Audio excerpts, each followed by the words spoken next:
Hello, and welcome back to the Caliphs, the rise and fall of Arab power.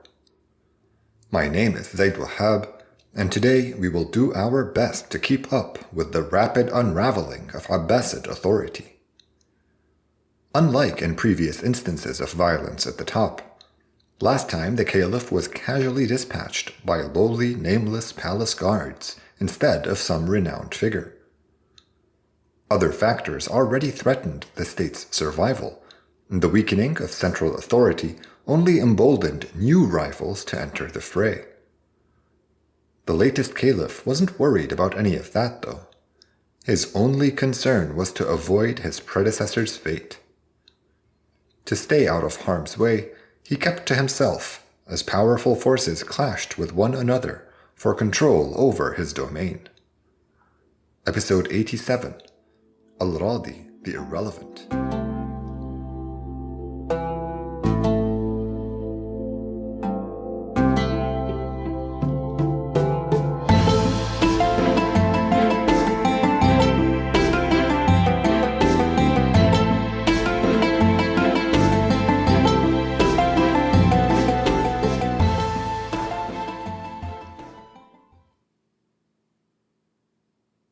You've probably noticed already, but by this point, the Abbasid collapse is in full swing.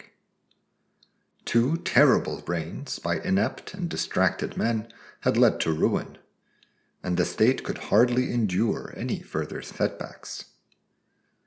Our latest caliph will be a lot more low-key than his violently dispatched uncle and father before him. He barely shows up in al-Mas'udi's history, which devotes its pages to a short discussion of the Indian games of dice and chess instead. There's a fun paragraph about the variety of boards used for the latter: long ones, big ones, round ones, and an astrologically themed arrangement. It also mentions the chess genius Abu Bakr as-Suli, who had graced the Abbasid court for a few decades by now. He devised a puzzle that went unsolved for over a millennium. I'll leave a link to an interesting page about it, but before anyone gets too excited, keep in mind that ancient chess did not have the same rules as the modern game. Although the caliph himself will be out of sight for most of our discussion, that's because there were much larger personalities vying for power all around him. Not only will we have to introduce a bunch of new names in this episode, but their shifting fortunes will only confound matters further. Before we begin tackling what's bound to be a somewhat confusing period, let's kick things off with a short intro to Abbasid, who didn't do very much to earn one. Ahmad ibn al-Muqtadir was born in early 909. So just a few months after his 13 or 14-year-old father had become caliph. Armed with this fact alone, we should be able to picture his upbringing and how little guidance he received growing up. One history mentions that Mu'nis was appointed as the boy's mentor when he was only 4 years old, but the military man couldn't have been much of a role model, as he spent most of his life out on campaign, while Ahmad was raised in the luxurious confines of a royal harem. The imposing walls of the caliph's estate shielded the Abbasid prince from the harsh reality just outside them, and he grew up surrounded by wealth even as the realm plunged deeper into poverty. Although he received the customary education of a member of the ruling dynasty, studying language, religion, and poetry, he was never assigned any administrative or military duties. A few accounts allege that he tried to mediate between Mu'nis and his father during the second coup, and that al-Muqtadir feared his son would be elevated as his replacement, but it's difficult to be certain of very much during those chaotic years. The most confusing part about Ahmad's backstory, however, is the fact that he survived his uncle's reign. Time and time again we're told that Al-Qahir was a vicious man who did not spare his kin from the executioner's blade. He is accused of rounding up and killing half a dozen of al-Muqtadir's sons, But this makes very little sense considering that his eldest was found alive, locked away in the royal palace. I'm not exactly sure what's going on. On the one hand, we can't dismiss all the testimony we find accusing Al-Qahir of wanton cruelty, but on the other, his most politically viable alternative was never eliminated. Let's land somewhere in the middle and say that Al-Qahir was pretty bloody, but not quite as bad as some narrations make him out to be. In April 934, the 25-year-old Ahmad was released from captivity, and the palace guards pledged their fealty to him as the Ummah's latest caliph.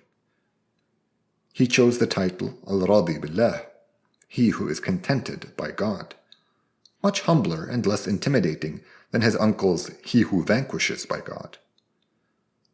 Speaking of Al-Qahir, one of the first accounts we find on Al-Radi's reign is about the pair of Abbasids. So, as we said last time, the previous caliph was physically seized by his guards, blinded, and thrown into a dungeon. For the next few days, he was regularly tortured and interrogated about where he had hidden the money he had expropriated from all the folks he'd dispossessed. Al-Radi put an end to his uncle's mistreatment and ordered he be released into his custody. For the next few days or weeks, he cajoled him with kindness, catering to his needs and promising that no harm would come to him for the rest of his life if he'd only help the dynasty get back on its feet by revealing where he had stashed away his wealth. Al-Qahir resisted for a while, but eventually told his nephew he was ready to spill the beans. He said he'd secretly buried untold riches deep beneath the soil of the royal garden. Al-Radi's men immediately got to work digging up the entire plot, yet they came up empty-handed. When Al-Qahir was told that they couldn't find anything, he erupted with laughter. He replied that among his favorite parts of being caliph was chilling under the shade of the garden's many trees and enjoying their exotic fruits. There was never any treasure. He only wanted to deny those who came after him the same happiness. Now that all the plants had been uprooted, he could take satisfaction in knowing that they would never experience that luxury. Al-Radi was disappointed in his uncle's behavior and allowed the troops to banish him back into his dungeon. Decadence, poverty, grudge matches waged through weaponized mismanagement, and despair. This account hits on all the themes you'd expect to find during this phase of the caliphate's downward spiral.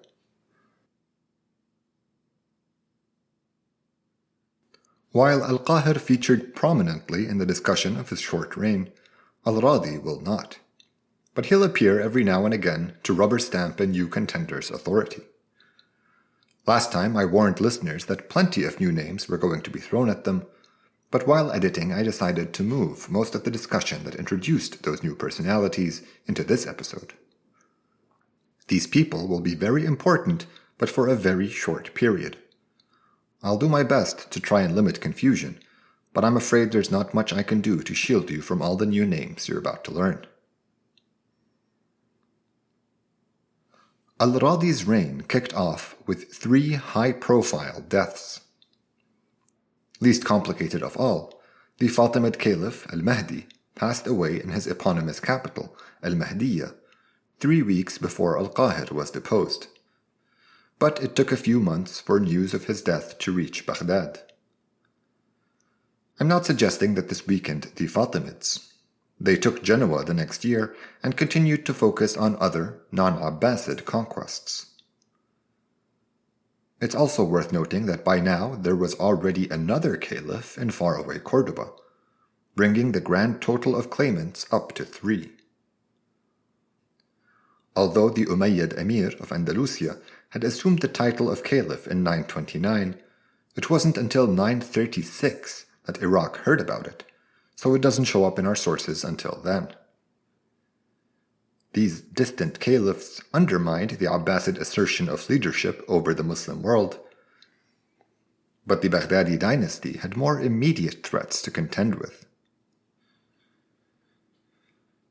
At the time of al-Radi's ascension, the greatest danger to the caliphate was thought to come from Mardawij ibn Ziyar. Arab histories describe him as a warlord who'd somehow come to fill the power vacuum near the Caspian following the unexpected death of Yusuf ibn Abbasid during his failed campaign against the Qaramita in 928. In reality, Mardawij was a local noble who rallied enough support to found the Ziyarid dynasty on the southeastern shore of the Caspian. Now, there are a lot of different parties involved in the conflicts which shaped his military and political career, but we're going to skip all that to say that Mardawij was killed by some Turkish mercenaries of his whom he had mistreated. Two of their leaders, Bachkam and Tuzun, will be critically important to our narrative. Bachkam was especially implicated in Mardawij's betrayal, and after killing the king, the band of mercenaries hightailed it out of the Caspian Mountains, making their way southwest towards the caliphate. News of Mardawij's fall was greeted with relief in Baghdad, but looking back, it was probably detrimental to the caliphate's long-term survival. The Buwayhids, ex-soldiers who had commanded forces for both Mardawij and his rival, benefited from it greatly, and they would be the ones who eventually subsumed the Abbasids a short decade down the line. But we'll get to that in due course. For now, the demise of Mardawij meant that there was only one threat to the court in Baghdad, a Abbasid in Jibal named Harun ibn Gharib, who was using the region's relative wealth to challenge the sitting caliph's legitimacy and leading a movement to replace him. As chief of the caliphate's armies, Muhammad ibn Yaqut was dispatched to deal with Harun in western Iran. Their armies met in May 934 in what can only be described as a comedy of errors. Ibn Yaqut readily lost the battle, but the prematurely gleeful Harun fell off his horse in a creek well ahead of his forces and was quickly assaulted and beheaded by one of Ibn Yaqut's servants. Harun's rebellion collapsed with his death, and Ibn Yaqut returned triumphantly to the capital, albeit with very few of the men he'd set out with. His abject failure at leadership meant that he quickly lost control of the troops after that, and by next April, his enemies at court, led by the Wazir Ali ibn Mukhla, managed to prevail upon the caliph to order Ibn Yaqut's arrest. Before we proceed any further, let's take stock of where we're at. We're going to spend the rest of our time today focusing on developments in Iraq, but there's something instructive about the caliphate's victory over the renegade Abbasid in Jibal. See, Jibal was a rich province, and you'd expect that Harun's death meant that its wealth could now resume flowing into the central treasury, and that it would invigorate the state on some level. Well, it didn't. Again, the main beneficiaries were the Buwayhids. The caliphate simply didn't have the manpower to hold any new lands, by which I mean neither the military force nor the bureaucratic elements necessary for effective governance. The main authority in Baghdad was the failed general Ibn Yaqut, and it's not like he had a coterie of loyal and capable commanders at his disposal. As a puppet installed by the true powers that be, the caliph wasn't allowed to empower anybody of his choosing, so those with ambitions for greatness had no reason to flock to his court. The Abbasid state was decaying, incapable of growth even when it chanced upon some lucky victory.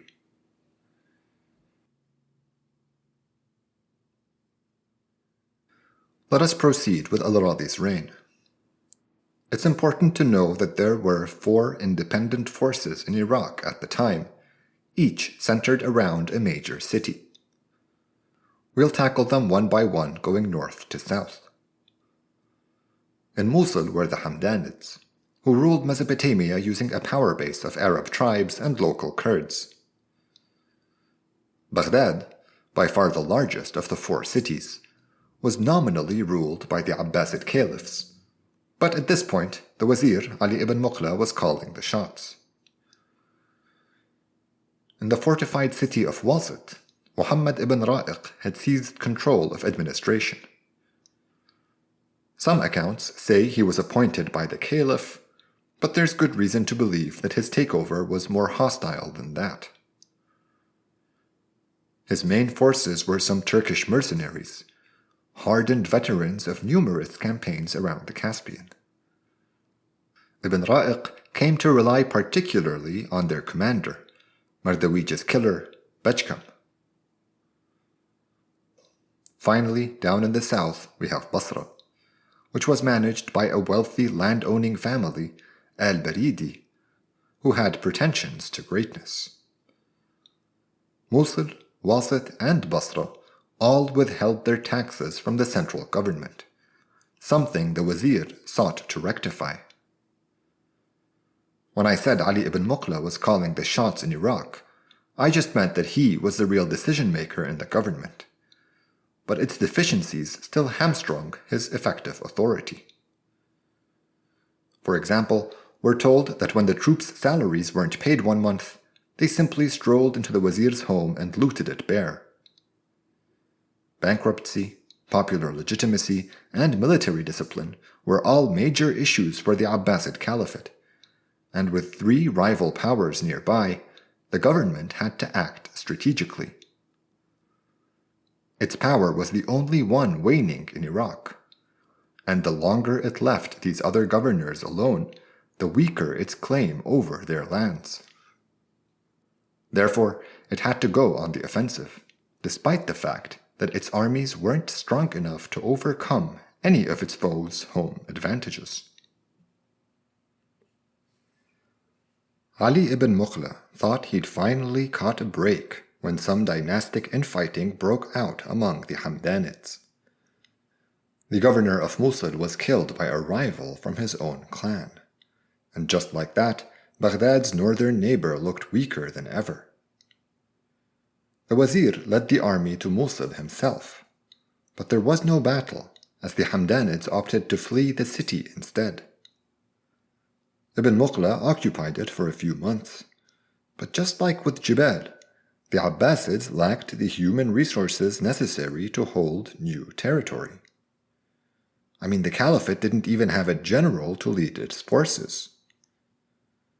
As soon as the Wazir and army returned to Baghdad, the Hamdanids made their way back to Mosul and retook it without a fight.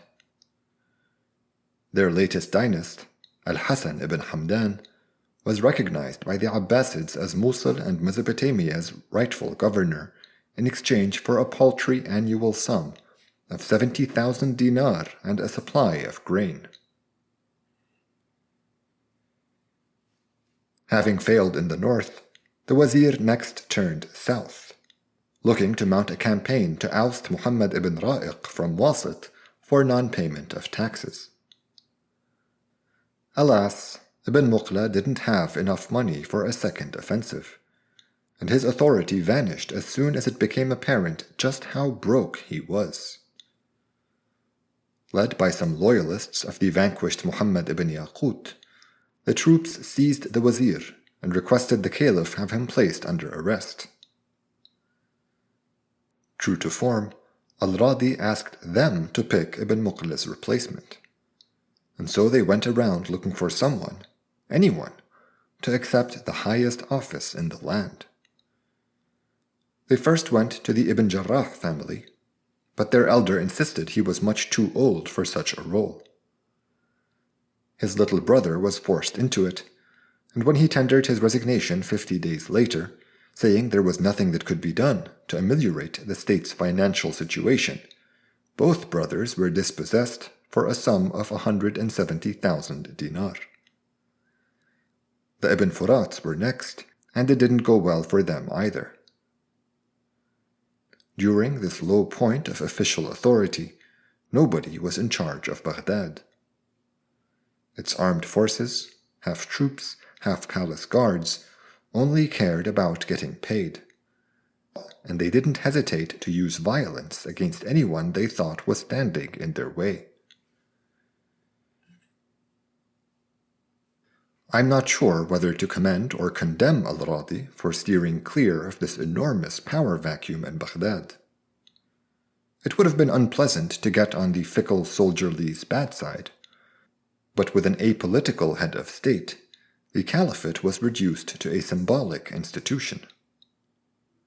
Essentially, Baghdad was up for grabs, and following Ibn Muqla's demise, it was claimed by his intended target, the governor of Wasit, Muhammad ibn Ra'iq. I feel like we've already encountered way more new names than usual today, so let's take a step back and reintroduce Ibn Ra'iq. It's a little silly to give this much attention to someone who won't be around very long, but in the context of this ultimate Abbasid decline, Ibn Ra'iq's role ends up being somewhat central. His father was a Khazar soldier for the caliphate, and Muhammad started his career in the same military, eventually rising to become one of Mu'nis's most trusted commanders. Ibn Ra'iq's ambitions led him to betray Mu'nis, and he fled with Muhammad ibn Yaqut when the general returned to the capital. Al-Qahir assigned Muhammad and his brother Ibrahim to some official posts near Basra, where the pair quickly made connections with the rich Al-Baridi family, landowners who'd used tax farming contracts with the state to accumulate fabulous wealth. With their patronage, Muhammad ibn Ra'iq came to employ Turkish mercenaries and take control of Wasit in the opening of al-Radi's reign. Although he requested and received Abbasid confirmation as governor of Wasit, Muhammad ibn Ra'iq proceeded to completely dismantle its government. Its treasury became his personal wealth, and all civil servants were let go. He and his forces were now the only game in town. Ibn Ra'iq was not a statesman by any means. He only sought to maximize his own personal wealth. It was this drive that led him to make a bid for control over Baghdad, assuring the caliph that he could return the caliphate to form, but only if his terms were fully met. Ibn Ra'iq required total control over the state. Nothing less would do. And so, a new role was created. Amir al-Umara translates as commander of the commanders, essentially a supreme leader type position. In order to emphasize its importance and authority, Friday prayers would even begin to call for the well-being of both the caliph and Amir al-Umara together, equating the two.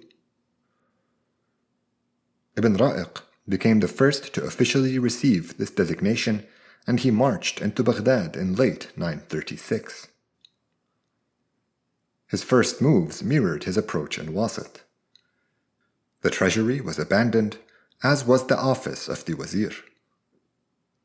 Ibn Ra'iq was accountable to no one, and he could administer the state however he saw fit. He paid a visit to the last wazir, Ali ibn Muqla, in prison, and cruelly ordered that his right hand be cut off. Ibn Muqla was a preeminent calligrapher, possibly unsurpassed to this day. The fonts he created formed a basis for the modern official script and are still used to print the Quran. This punishment went beyond the brutish. It is no exaggeration to call it a heedless stunting of Arab high culture. Baghdad suffered greatly that year. Tens of thousands died of hunger, and people had to be buried together wherever possible to keep the bodies from piling up. Ibn Ra'iq did little to help. In fact, he spent his first few months dealing with the existing Abbasid armies. He ordered Radi and his entire guard to relocate to Wasit. His main forces were still stationed in the city, and once they met the caliph's retinue, they informed the guards that only a minority of them would be retained. This provoked a riot that Ibn Ra'iq's Turkish mercenaries quickly and violently put down, leaving the Abbasid dynasty without a single soldier loyal to its house.